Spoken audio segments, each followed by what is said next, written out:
Lee and I will continue to admit folks as they continue to come in. Good morning and welcome to the RIAC Learning Series. My name is Vanessa Brewer and I am the Regional Interagency Council Program Administrator, also known as RIAC. I work at the Department for Behavioral Health, Developmental, and Intellectual Disabilities, and my co-host is Lee Taylor. Lee is the State Interagency Council Program Administrator, also at the Department for Behavioral Health, Developmental, and Intellectual Disabilities.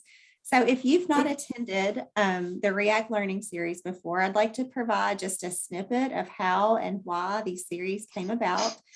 So the development of these series was in a response to an evaluation input that we received from participants that attended a RIAC workshop that we offered last winter.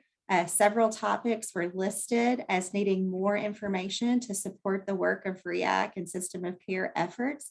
So all the topics in the RIAC Learning Series are RIAC driven. And these learning opportunities are offered on the first Friday of the month at 10 a.m. Eastern Standard Time. And we try to keep them to an hour and a half because we know that everybody's time is precious and everybody's got lots of meetings they've got to get to. So our presentation today is using focus groups to guide community change. And our speakers are Liz Moreland. Liz is the local resource coordinator for Bluegrass East, Bluegrass South, and Bluegrass West. We also have Tonya Johnson and Angie Bush, and they're both with the Kentucky River Comprehensive Care's TAYLRD program. So before I turn it over to Liz, Angie, and Tonya for them to introduce themselves, I wanted to share a few netiquette housekeeping items with everybody. So if you haven't already, please mute your mics. This workshop will be recorded and posted on the RIAC webpage to use as a resource. I think Lee has already put that link in the chat box and we'll put it in there again just for anybody that's just recently entered this training. You can use that chat box for questions and or comments. And Lee and I are going to be monitoring that during this session. But we were talking to Liz and Angie and Tonya before everybody came on, and they are also okay with you asking questions during the presentation. They would like for this to be kind of like a conversation. So don't feel like you have to put it in the chat box. Don't feel like you have to hold it to the end. You are welcome to ask throughout. We do have some time carved out as well, though, for questions and answers at the end of the presentation. And for anybody that needs certificates of attendance, they are available by request. If you will email me, if you need one, then I'll send it to you, and I'm going to put my email in the chat box. So please join me in welcoming Liz, Angela, and Tonya. Thank you, Vanessa. Hi, everybody. Happy Friday. Thanks for being on with us. As Vanessa said, my name is Liz Moreland. I am the local resource coordinator for the Bluegrass region, RIACs, and I'm joined, and I'll let them introduce themselves too with Tonya. And Tonya, do you want to introduce yourself, and then Angie can? Sure. I'm Tonya Johnson, and I am the local level project director for TAYLRD's 2.0 program for Kentucky River Community Care. And I am Angie Bush, and I am the director of Transition Age Youth Services for Kentucky River, and that is over the Sapling Center and our YHDP, which is our Youth Homeless Demonstration Project. And I'm going to go ahead and got to ask the famous question. Can everyone see my screen?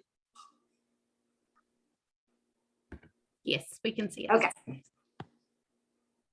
Okay, so we were asked to talk today about the use of focus groups and kind of guiding some of the work that our RIACs and other like community partners, different projects, how that has helped us in that.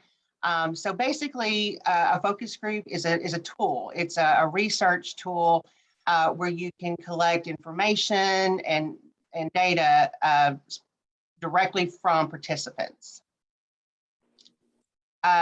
We have used them in my region mainly for qualitative data so that we could get information back from youth and parents, guardians, and then also other community partners. But you can also include questions in it to where you can get quantitative. So those are a little bit more of like just dealing with the numbers, percentages of a population, stuff like that, if you need to get that type of information as well. They're usually used to identify and explore how people think and behave, particularly in a certain population that you can focus on. And really they're used to answer questions like why something is, what, and how questions.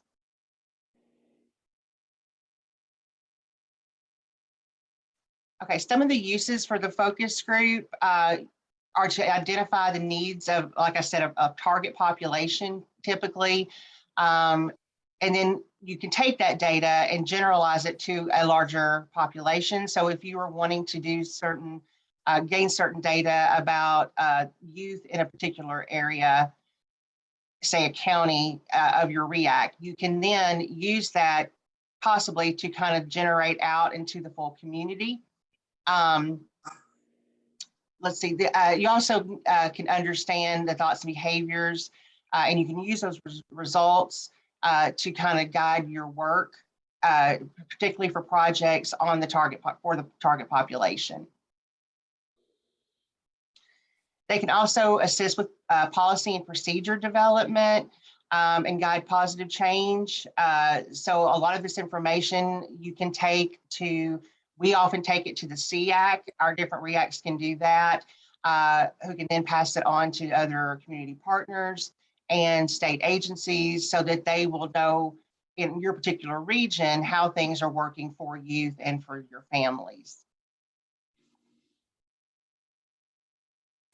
There are several different methods of focus groups. The first one is the standalone focus group, and it's used as like the sole data collection tool. These are probably a little bit easier to do. You don't have to try to organize quite as much or compare different types of methods. So those are very helpful and not too difficult to organize. Then you have a supplementary focus group, and it's used initially to refine other types of research methods. An example of that is like if you're going to try to determine specific questions that should be more fully explored, and which other resource tool may be the best to follow up with additional research. It can be part of a multi-method design. So you can use it with other research tools. I know a lot of times we've done both focus groups, surveys, and then we've even done polls to get votes and things like that from the youth and the families that we've worked with. The main thing you want to do when you're starting is to identify the desired information, like what type of data are you looking to obtain. We have done in my region a couple of different focus groups. One was the Bluegrass West RIAC, and then the other was the Clark County Local Interagency Council, the LRC there. For the Bluegrass West, we were hoping to figure out what barriers the youth and families had seen in their communities. And we also, for the RIAC here, we were looking to find out the most important issues that the youth and the parents faced. And I should mention for the West RIAC, we actually held focus groups at the same time, but in two separate rooms, one with the youth and one with the parents or guardians. We asked the same questions, but we were able to get back information from both of those two populations, and we could kind of combine them to see how the RIAC could most benefit them and what type of work would be most helpful for each type of group.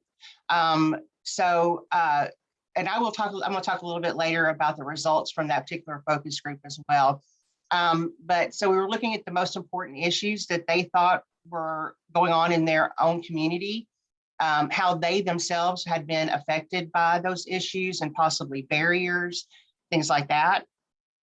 And then we also wanted to know what changes that they would like to see in their communities, what would be helpful for them, for our RIAC to support. And then for the Clark County LRC, we held a focus group with schools there, allowed us to come in. We went to two different schools One was the high school and the other was the alternative school in that community in Clark County area. And we asked the same questions to both groups, and it was on the topic of youth suicide, prevention and awareness. So the first deliverable here, the first thing we wanted to know, Angie, is there we go, is like how they felt when they were at school. Did they feel safe? Like what level of aggression did they see amongst their peers when they were in school?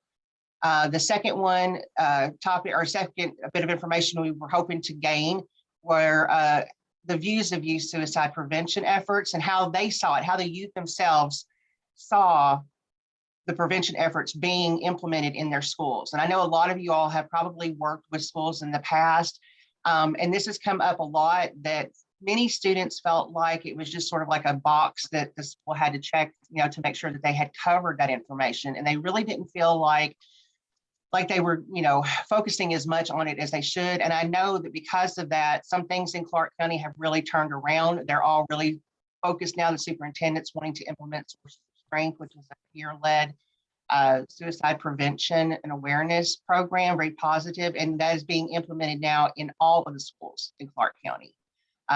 So that was really helpful to get the youth feedback on how they felt things were going in the schools themselves. And then the other thing that we wanted to know, were like recommendations for how they wanted to see those changes occur in their schools and in the community.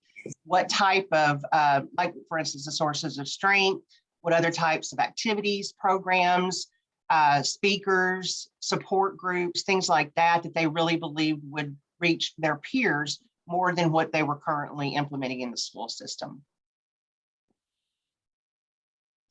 And I'm going to let Tonya, do you want to take this one for the Kentucky River? Sure.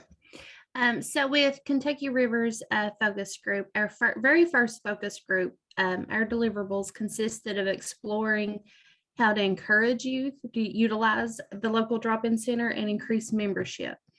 It also identified when and where youth are using online activities and their interest, and explored how the drop-in centers could create more effective and appropriate content for our online activities. Some factors to consider in determining members of your focus group include consideration of geographical area to be included, your target population, which includes age, gender, race, sexual orientation, and economic status as well. Your number of participants that will be needed, typically small and very diverse groups as possible, will be advantageous.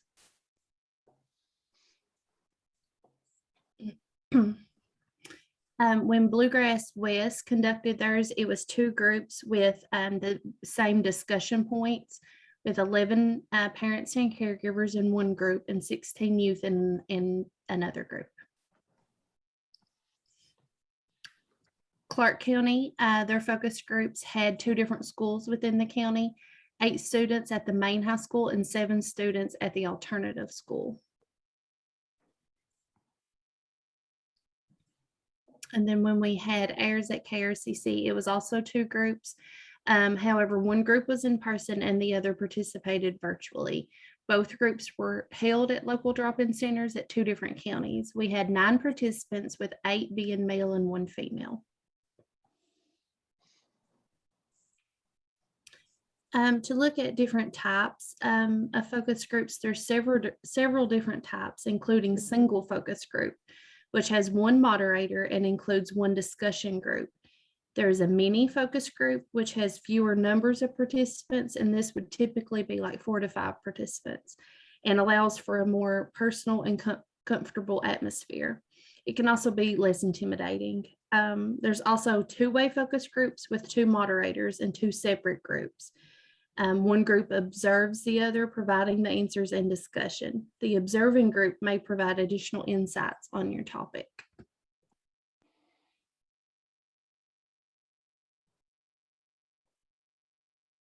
Continuing with types of focus groups, there's also dual moderator focus groups, which have two moderators with one moderator asking the questions and the other moderator works to ensure that they're answered.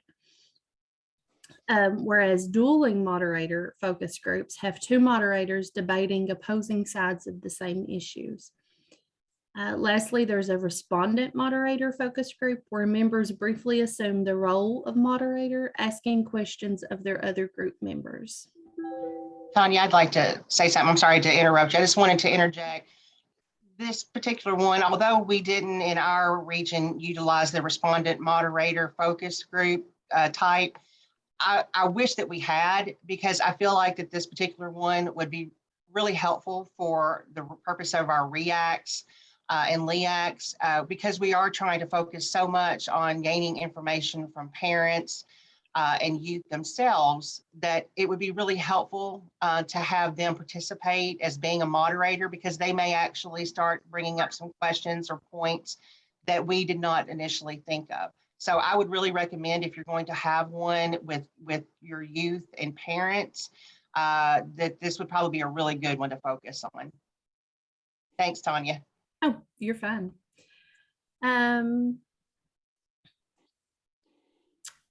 So continuing to look at the types of focus groups. Sorry,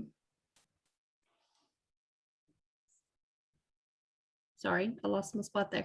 There's also a remote focus group, which are held virtually and can include members from several different locations. So whereas we had done ours, we held one in person and one virtually, just because we had HDI folks coming in to help us do that. And the logistics made sense. It's also advantageous in COVID times to have participants that can participate virtually as well. In considering time limits for focus groups, they should typically be 60 to 90 minutes. This can vary pretty widely depending on the members in your group and what's most appropriate.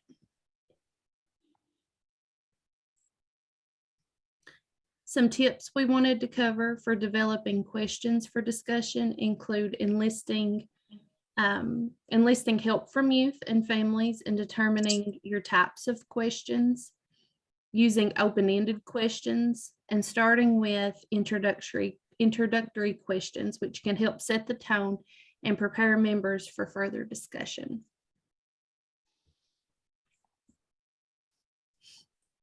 It's also important to include questions which identify both the positive aspects of the topic, so what's working, and the negative aspects, so what needs more work or needs further addressing. It can be helpful to ask questions about why issues exist in their communities and how things can change for the better. Try to keep your questions to no more than 8, but you want to have at least a minimum of 4.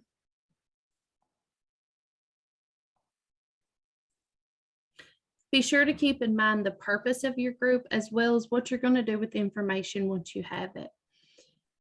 Use close-ended questions for quantitative data, and ask probing and follow-up questions to expand and dive deeper into the discussion.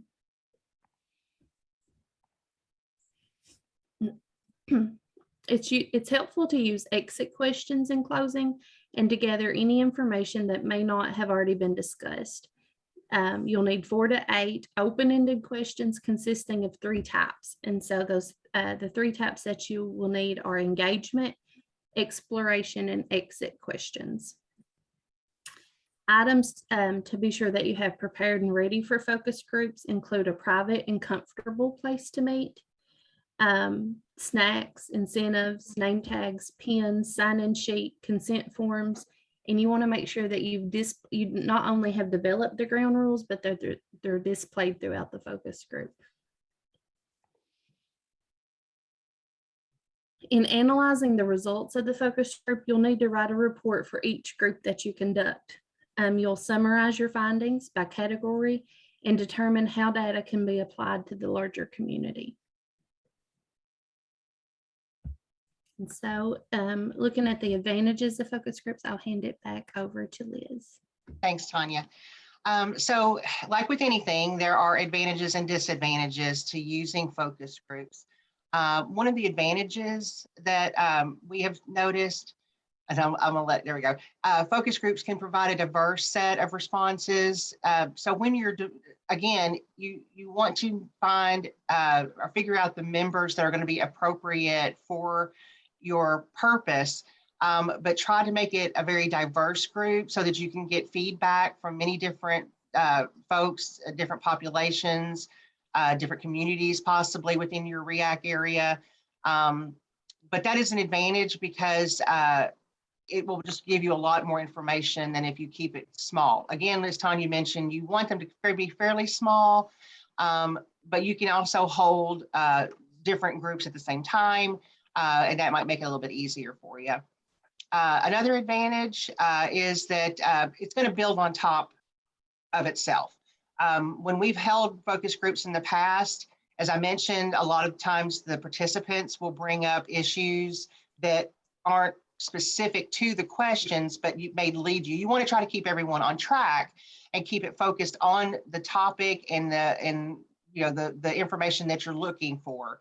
But they are often able to stay on topic, but at the same time bring up some issues that you may not have been aware that they were facing, that sort of thing. So as people talk, it really has encouraged, and I've seen that in the focus groups that we've done in the Bluegrass area. As we were talking, and we of course were in a circle, and the families, particularly the parents, really fed off of one another as far as coming up with other thoughts that they had. So it does definitely build on itself. Another advantage is it can be pretty time saving because we were able to get results immediately. While we did have note takers in the rooms, and they were able to capture all of the information that was being provided by the youth and the parents.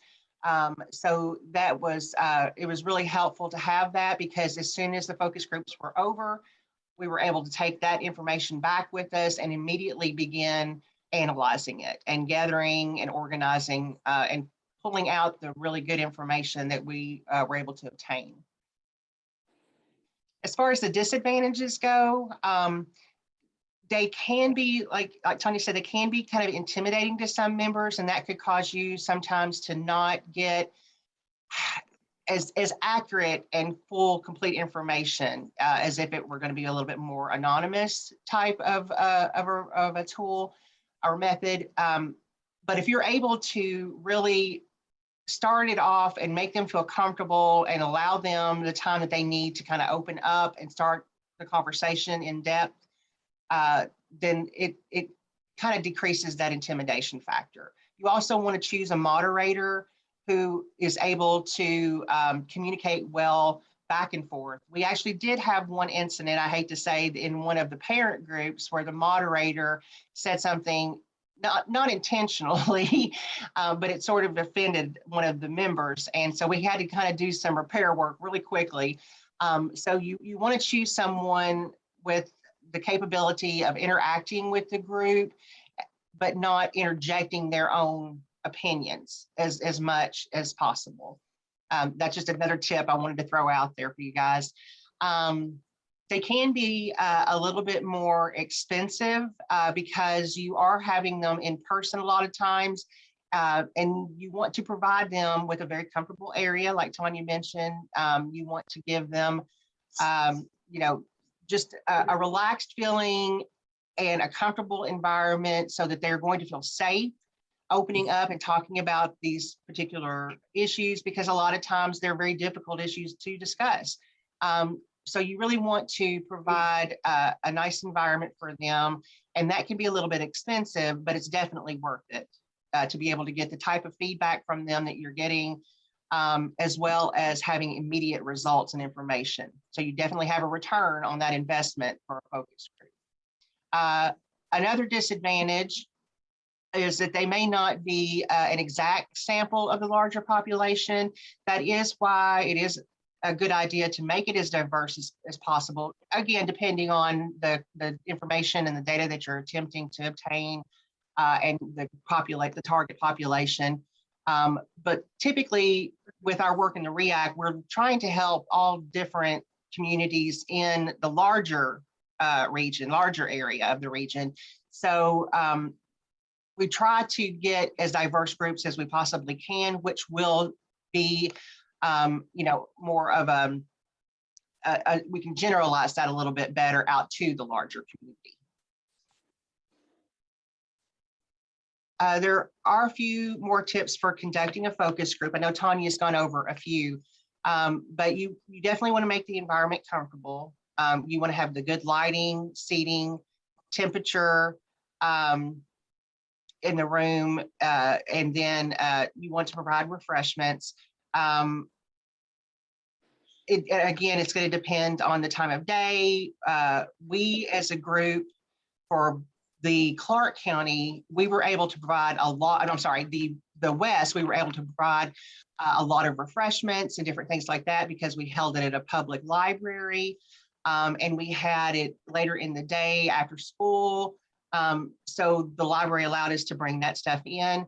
So you want to choose an environment depending on the time of day, because for the Clark County LRIAC, we had to do it while they were in school. So we weren't really able to bring in a lot of supplies and stuff like that. We were able to give them thank you gifts, but we weren't able to do as much as what we would have liked because of the environment they were in at the time. So if you're able to do something in an environment that's a little bit more open and will allow you to tweak the environment a little bit more, I guess, that's going to be really helpful. You want to have the location to be easy to get to, and it's fairly private. Again, we did one at school. They provided us a classroom where all the youth came in. We had about 10 youth all together. It was very easy for us to work with the school. We went through our Friskies representative in that county, and he was able to secure a time for those particular students. We actually let him pick the participants that he felt like would be most beneficial to gain information from. And I will say one little girl came in and she let us know that she has an interest in going into the field of social work or psychology, and she came very prepared. So, give them a little bit of information about definitely about what you're going to be talking about beforehand, so that they can kind of come prepared in that mindset to talk with you. But they were able to make it, both groups, we were able to make it very private and confidential. And I feel like we were able to make them feel comfortable in that environment. And if they have issues with transportation, particularly right now, as Tonya mentioned, to have to do it remotely isn't quite as beneficial because you can't really read their full body language and emotions and things like that. But it is safe, and it's much easier for some of the families to be able to participate that way. And you don't want to disregard someone just because they can't make it to that location. So if your families have issues with transportation, I would really recommend maybe doing it like a hybrid method where you can do both, like the online for those who would like to do it that way, and give people the option of being in person as well, if possible. Another tip is it's helpful to have the moderator sit with the other members of the group instead of like being at the front, where it could be a little bit more intimidating or maybe not feel as comfortable or like a discussion, because you're hoping to have a discussion. So it's going to be better to have the moderator be in with the other individuals, the members of the focus group. And I think that allows them to feel more like it is a conversation versus someone just, kind of not interacting with them quite as much. You want to provide, and I know that Tanya's gone over a lot of this, but we definitely want to provide them with notepads and pens or pencils, because there may be things that while one participant is talking, the other members may have some points that they want to jot down to bring up at a later time during the focus group. Let's see. Then the next tip is you want to start with an elevator speech to the group, summarizing the reason for the focus group, include how the information is going to be gathered and used. This is really, I think, important because you want them to understand the significance of the information that they're providing. You want to have them be really informed and have their consent on sharing this information with other agencies. We actually were able to share the Clark County information that we received with the school board so that they could kind of adjust their implementation of like sources of strength and other ideas that the youth had provided for improving suicide prevention efforts in their schools. And then with the Bluegrass West RIAC, we were able to provide information with several different community partners who weren't even involved with the RIAC, including the government, like local governments, mayor's offices, things like that. And that was able to give them an idea of what barriers they have within their community that they can also start working on, not just the RIAC. But you definitely want to let them know how that information is going to be shared so they're not blindsided by something. You want to have everyone introduce themselves starting with the facilitator, but this could just be first name. If you do want to use like name tags, things like that, if they feel comfortable doing that. But just the basic introduction, the way that we handled it, of course, the students all knew one another in Clark County, because they were in the same school. However, the parent group, I think, was the main one that they actually did really well communicating with one another. Some of them knew each other from different school events that they had participated in, but they were able to really open up to one another, especially when they, knew that they were part of this population with one another.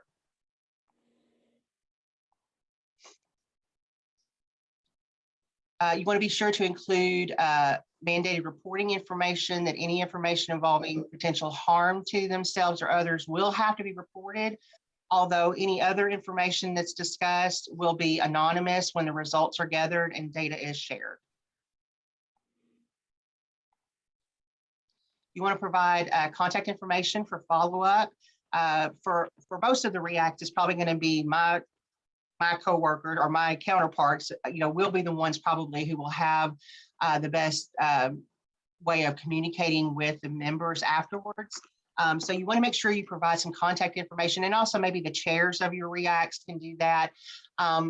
But it's anything that, that they may have questions about later. If they want to find out how that information actually was utilized and shared with other groups, you want to provide them an opportunity to get back in touch with you if they think of anything at all after the focus group. So make sure that they have that avenue open to them. You want to provide resource information. We had a lot of managed care organizations who help support our focus groups, and other community partners like the library helped us out. We had managed care organizations provide goodie bags.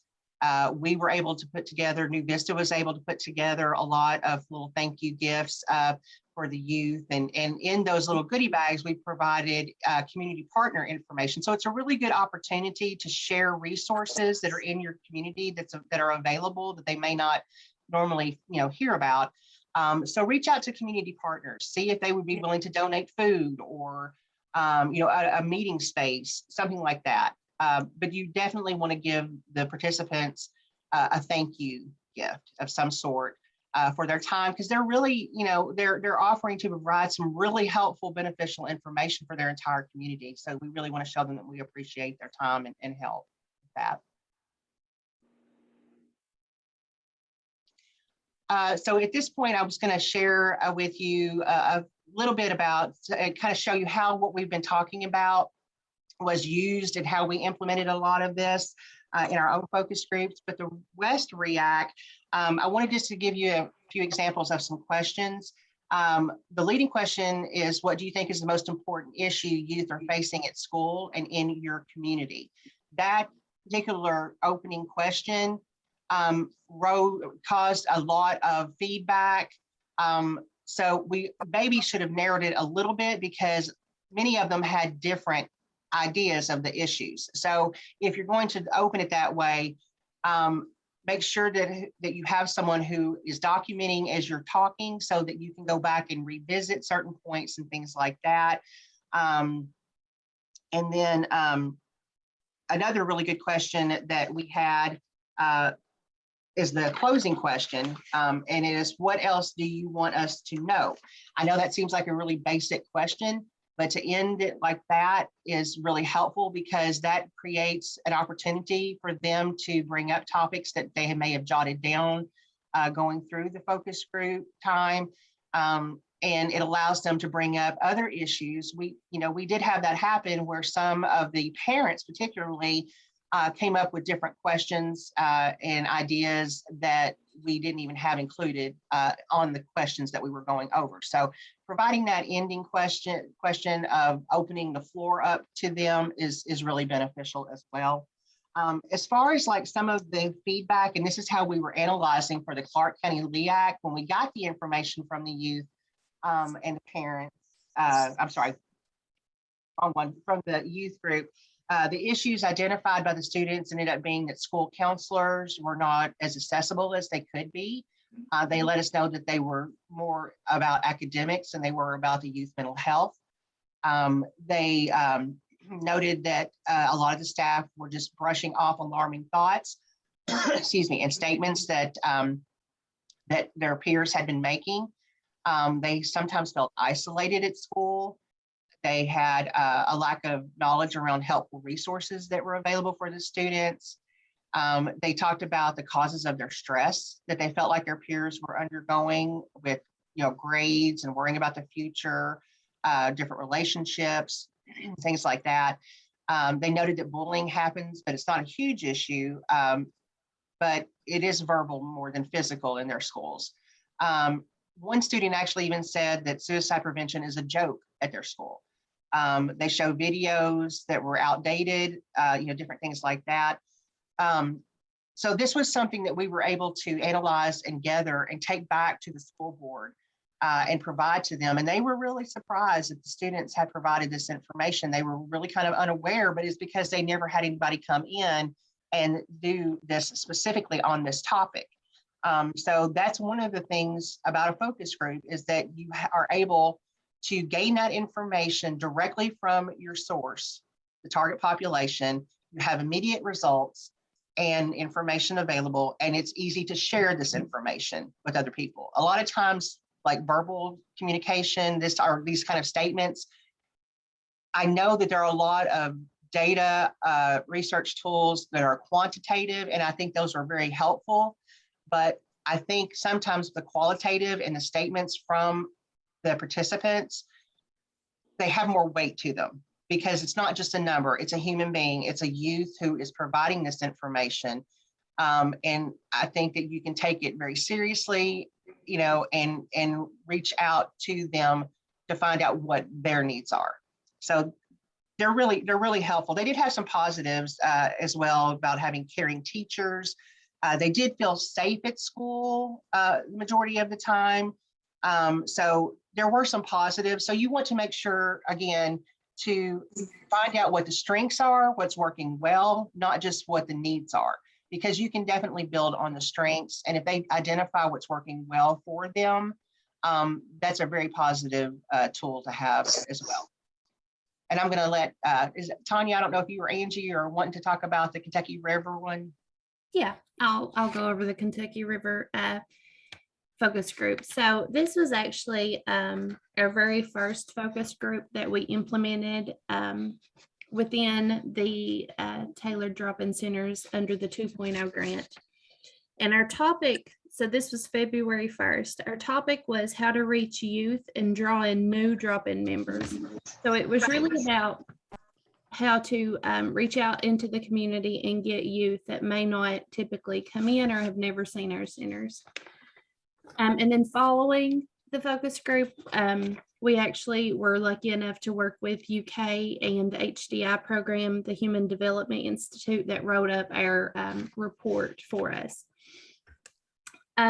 So February 1st, we had 9 participants, and they attended an in-person focus group at the Letcher County Drop-In Center. And as I said before, we had another county, which was Perry County, attend via Zoom.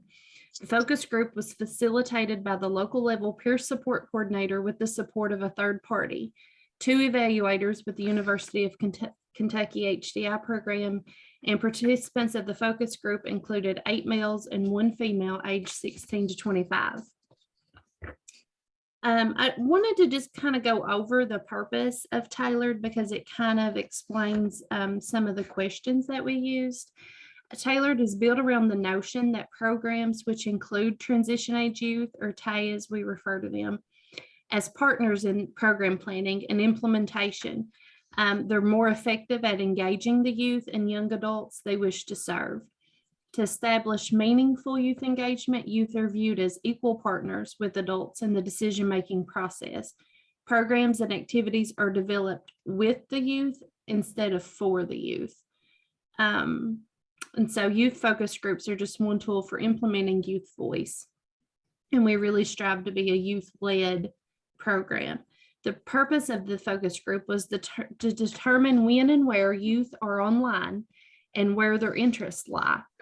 The information can be used to influence the timing and content of online drop-in center activity, as well as the type of programming that we offer at the center to potentially draw in new members. So I just wanted to go over some sample questions that we used. The first one, we said to reach young people under 25, where should the center be online? Snapchat, TikTok, YouTube, or others? Personally, I was really surprised when that results come in because pretty much across the board, youth have told us that Facebook's pretty outdated. Facebook's for older people, and it's for, if they're in need of a resource or information, they'll go to Facebook, but they're not on Facebook for fun. And so that was one surprising thing that we found out. Another question, what time of day or night do you spend the most time online? And then we done some specific questions about, because this was after the pandemic.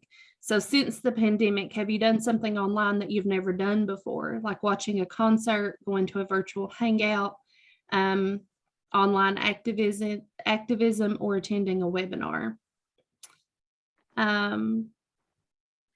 I think one of the most important questions we ask is, what is missing that you wish was available to do in your community?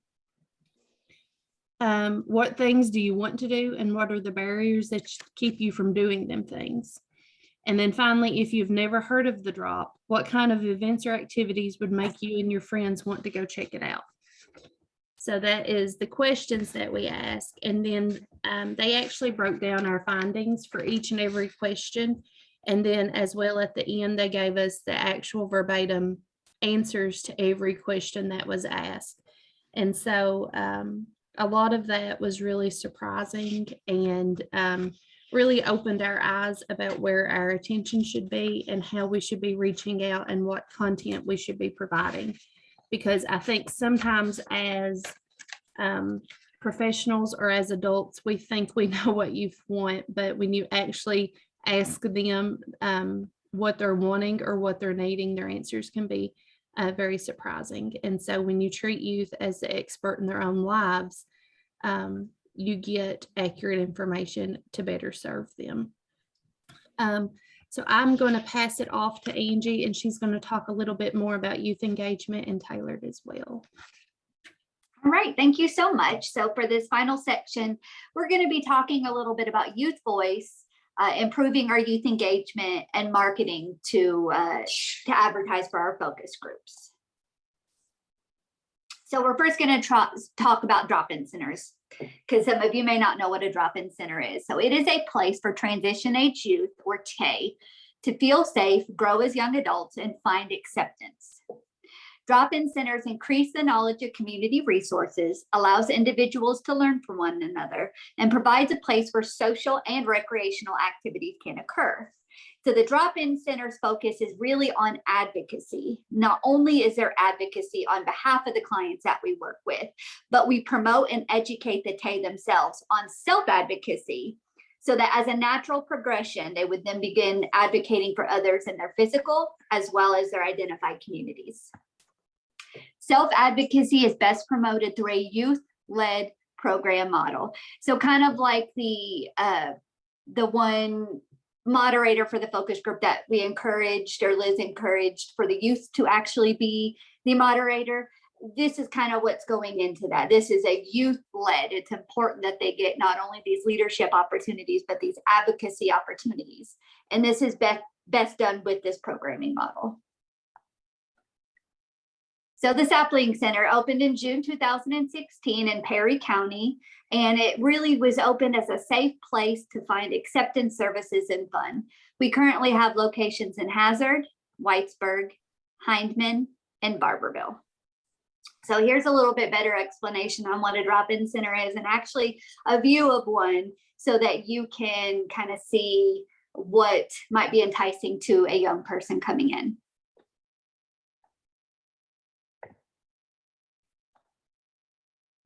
Oh, Tonya, how did I do this? There we go. There we go.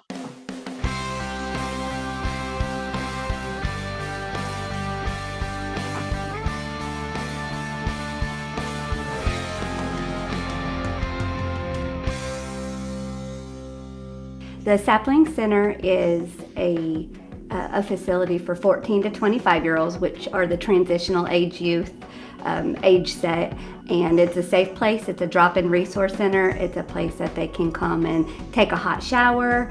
They can have a hot meal, but then we also have in-house therapy, and we have youth peer support. We have community support associates, so it's a place where they can come and interact with their peers, but also get mental health services. So that makes it easier for the youth to relate to us, and I guess for us to relate to them, instead of the traditional setting with a therapist or a CSA. We're able to, our job actually requires us to selective share our stories. We provide them with life skills such as cooking.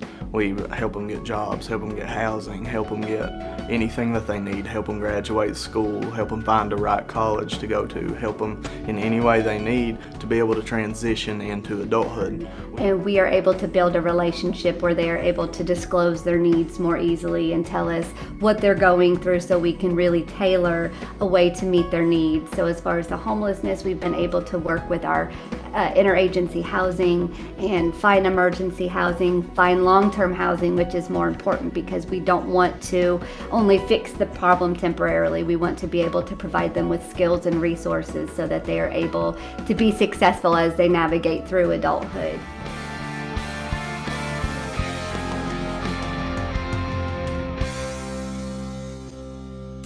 Okay, and I will say that, yes, that was a pig in my lap. I had a certified therapy pig, and unfortunately he passed away, but he was in Parade magazine for his work with the centers, and we counted him as the Sapling Center ambassador. So it was just kind of a unique fun to bring another therapeutic element in.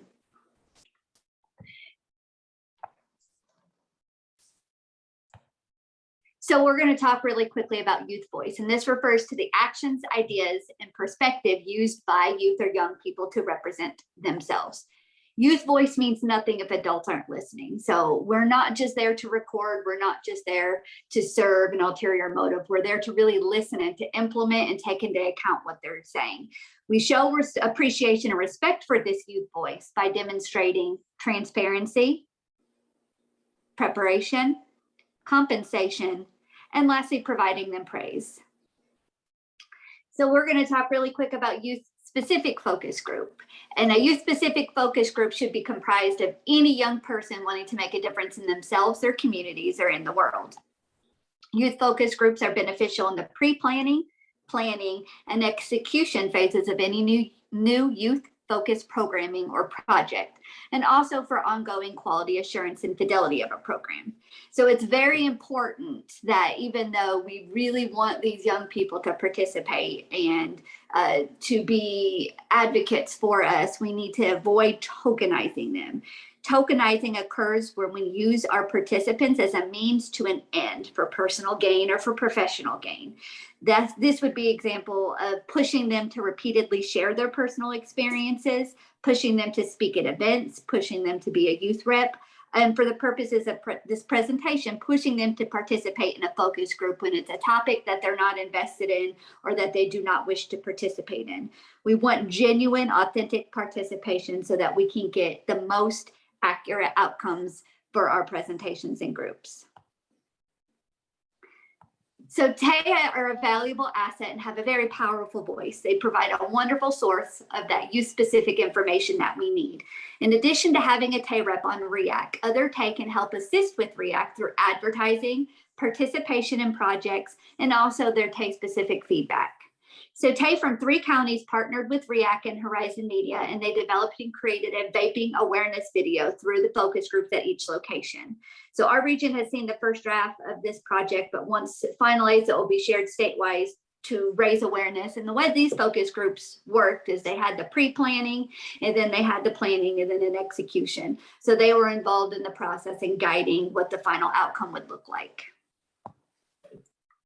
So Tonya mentioned TAYLRD. This is Transition Age Youth Launching Realized Dreams. It is a federally funded initiative aimed to positively impact the lives of Kentucky's 16 to 25-year-olds who have or are at risk of developing behavioral health challenges. By improving access to culturally and developmentally appropriate supports and services across the state, TAYLRD really hopes that all young people in the state can access a seamless array of high-quality services that will help them achieve their goals and reach adulthood successfully. TAYLRD has really been instrumental in the development of all TAY forward programming and the implementation of not only drop-in centers across the state, but really TAY-focused advocacy and supports for TAY through services. So I'm going to show this quick video to tell you a little bit more about TAYLRD and how drop-in centers can help meet some of the gaps in services. Hey, Angie. Oh, yes. This is Vanessa. Before you show the video, we've got a couple of questions in chat. Sure. That is it okay if I go ahead and read them? Absolutely. Okay, so the first question is, how do you get consent for treatment at the youth drop-in centers? Do parents or guardians sign consents for youth under 18? For just participation at the drop-in center, or is this for focus groups at the drop-in center? Focus groups at the drop-in centers actually comes on the next slide. I think it's treatment, mental health. Yeah, treatment. mental health treatment, CSA, peer support, any kind of therapy or case management services. If they are 16 or older per state regs, they can actually sign their own consent forms. If they are under 16 or under guardianship, then we do have the parental involvement. So we have our basic agency forms that are in our electronic charting system, but then we have forms for transportation, media release, medication, anything like that within our membership packet that we have at each drop-in center that TAYLRD has provided, and that just makes sure that anything that they may need at the drop-in center, we are covering ourselves from liability.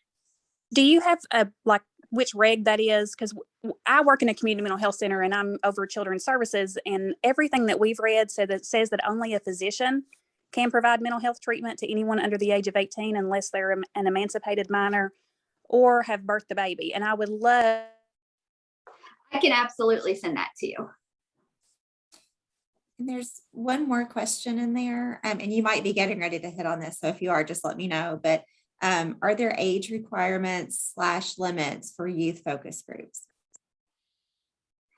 The limits, if we're talking about a TAY-specific focus group, then it would be for KRCC, we recognize TAY as 14 to 25. So that is what our programming encompasses. However, the state for TAYLRD or HDI, it is 16 to 24. So if it's going to be a TAY-specific program or focus group, it would need to be within those demographics. I just wanted to add that for ours, we did sort of make it for the older youth, like middle school, up to high school. I think it really is going to depend on the data that you're hoping to collect, who your target population is. It is probably going to be more difficult to do like elementary. That's because they may not be able to calculate or provide accurate enough information, but could focus on their guardian for that age group as well. But yeah, for our purposes, having it middle school through high school was going to be really, really beneficial for us. Yes, and I did also want to add that they can actually be a member without being a client at the drop-in centers. So participation in billable services is not a requirement to attend the drop-in center.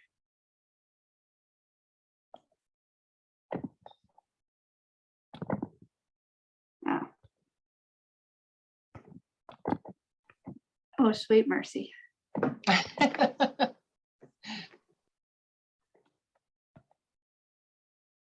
We will just play it from here. What is TAYLRD? Imagine you are between 16 and 25 years old. Adulthood is upon you and so many choices lie ahead. Where will you go? Who will you be? How will you take care of yourself? Who will support you? As a transition age youth, these questions can be difficult to answer. Young people face many different barriers in their path to adulthood and independence. But that's only part of what makes the transition to adulthood so complicated.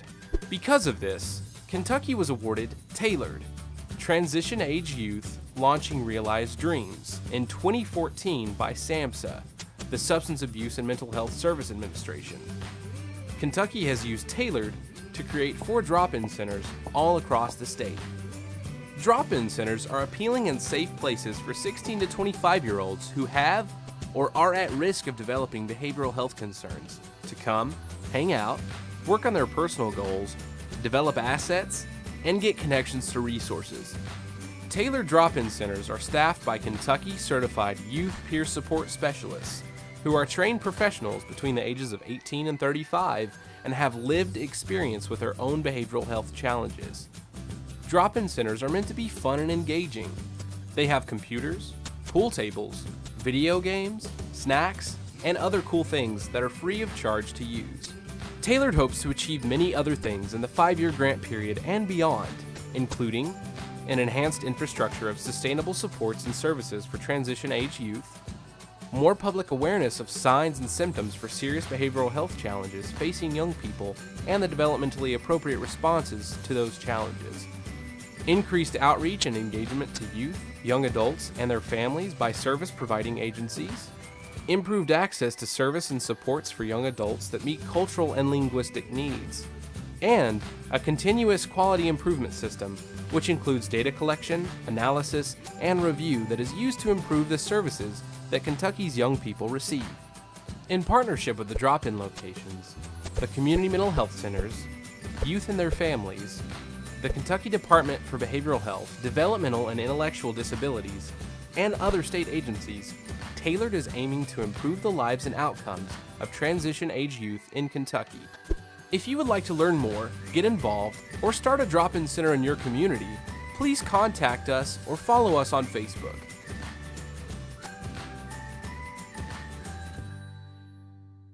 All righty.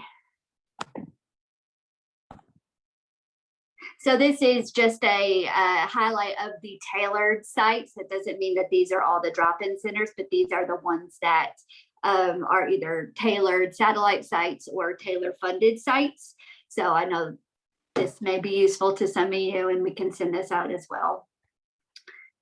TAYLRD actually released a step-by-step guide for hosting youth focus groups, and I can share that again with anyone who would like that. But here's a few pieces that I wanted to highlight. Some of them will correspond with the tips from earlier, but some of them are a little more case specific.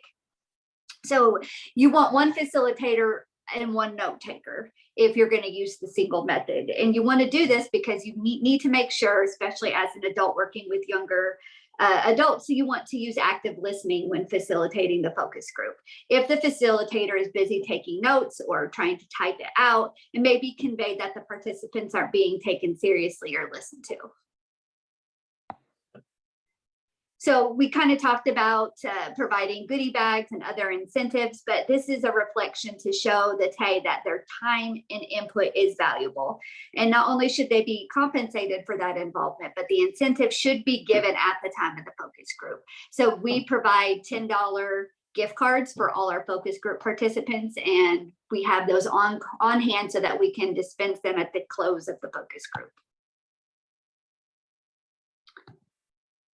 And this is where the consent forms for the focus group. And if they're under 18, if it's going to be a media release with audio and visual recording or something other in the group that may be triggering, for example, it's important that you have some kind of consent form so that we can have a baseline for what we may be talking about, what they're comfortable with, and also what the parent or guardian is comfortable with. So we talked about making it a very comfortable environment, about making sure it's in a circle so that no one's in a position of power. But there's a couple other tips that TAYLRD put out, especially for working with these young adults in a focus group. So the first is going to be having a large piece of paper, chalkboard, whiteboard, something to write the ground rules on that are going to be visible. And we'll talk about that in just a second. If there are tables in the room, put coloring pages, stress balls, other items for participants to keep their hands occupied. For some, this helps reduce anxiety or makes it easier to stay engaged in the discussion. The mandated reporting we talked about, but TAYLRD actually puts out a script on what you can say because it is a topic that may be difficult or awkward to bring up at the onset of a group, but it is very important. So they provided a script on exactly what you should say to make sure that they understand the purpose for mandated reporting and that their confidentiality is still important with limits. Ground rules should be set at the onset. And again, these should be written down, done as a group, and displayed throughout the focus group. So some of the things maybe keep cell phones on silence, respect confidentiality, show mutual respect, identify and use requested pronouns, which again should, when introducing group members, should be recommended that they ask what pronouns that they identify and that we respect that choice. So how to increase youth specific participation? It really comes down to one word, and that's going to be marketing. With the rise of internet culture, we must utilize tools to not only be appealing to participants, but to educate them as well. So this is no longer just bringing a flyer to a grocery store and having the young person read that and come to us. We really have to be proactive in going to them. So we do this in a couple different ways.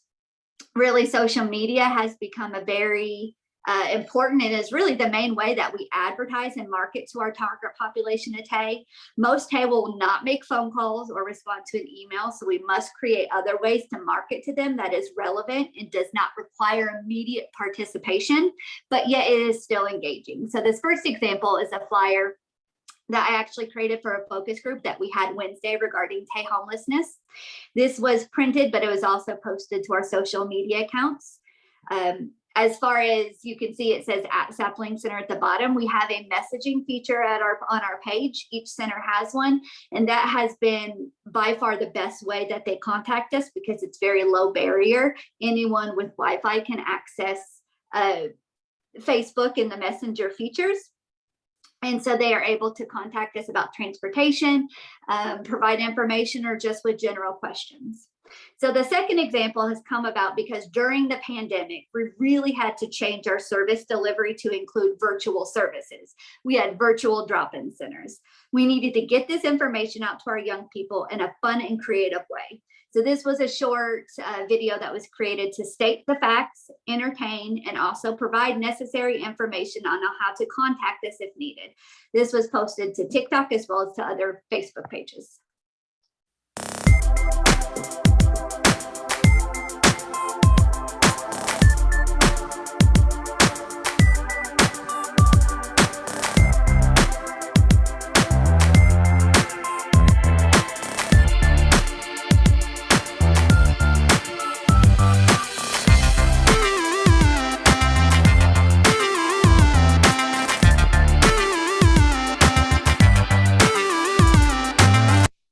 Okay, so social media definitely has a learning curve, especially if you are an older adult as myself, but it's really up to us as advocates for the young people, the youth, the TAY, that we educate ourselves on youth culture, including social media navigation on platforms such as TikTok, Instagram, and more. It is free advertising that markets youth in their element. They're going to see something online far more clearly and far more readily than anything that is printed and hung within the community.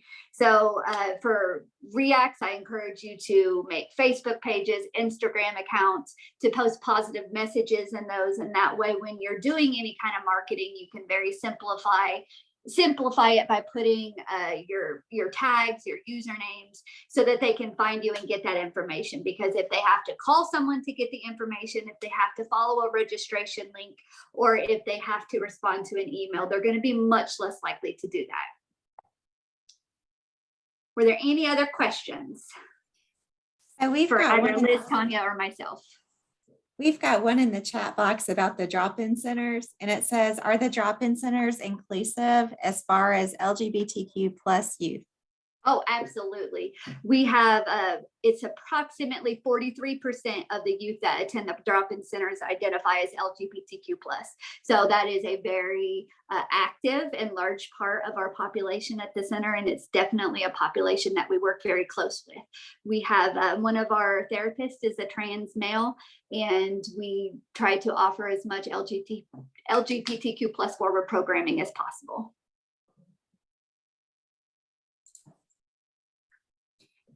And I'm just going to open the meeting up or the training up at this point for anybody to ask any questions that they have that that maybe they didn't put in the comment box or chat box.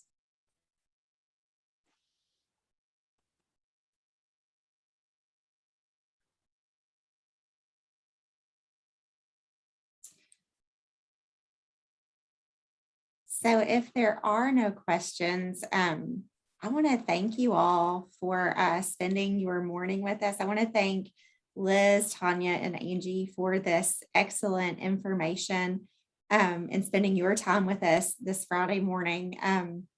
As a reminder, a recording of this learning opportunity will be available on the RIAC webpage within the next week or so. Our next RIAC Learning Series opportunity is scheduled for November the 5th at 10 a.m. Eastern Standard Time, and the topic is youth engagement, and our presenters are Jesse Dillow and Felicity Kruger with Kentucky Partnership for Families and Children. Also, I want to put a plug in for our very informal RIAC Learning Series committee. This is just a group of people that are interested in assisting with the planning of the RIAC Learning Series. Anybody is welcome to join us. We do have a meeting scheduled, a virtual meeting scheduled on October the 14th from 10 a.m. to 11:30 Eastern Standard Time. We're just going to spend some time debriefing about the first 6 months of the RIAC Learning Series and to see if changes are needed going forward. We'll also spend some time planning for January through July of 2022. If you'd like to join us and help us plan for those future sessions, just reach out to me. We usually meet 2 to 3 times over a 2-month period to get a plan together, and then we roll with it. So again, I want to thank you guys for presenting today. It was very informative information. I want you all to look in the chat box if you get a chance. Lots of excellent comments in there. So thank you all. And if no one has anything else, thanks for attending and enjoy your weekend. Thank you all. Thank Bye, everybody. Thank you.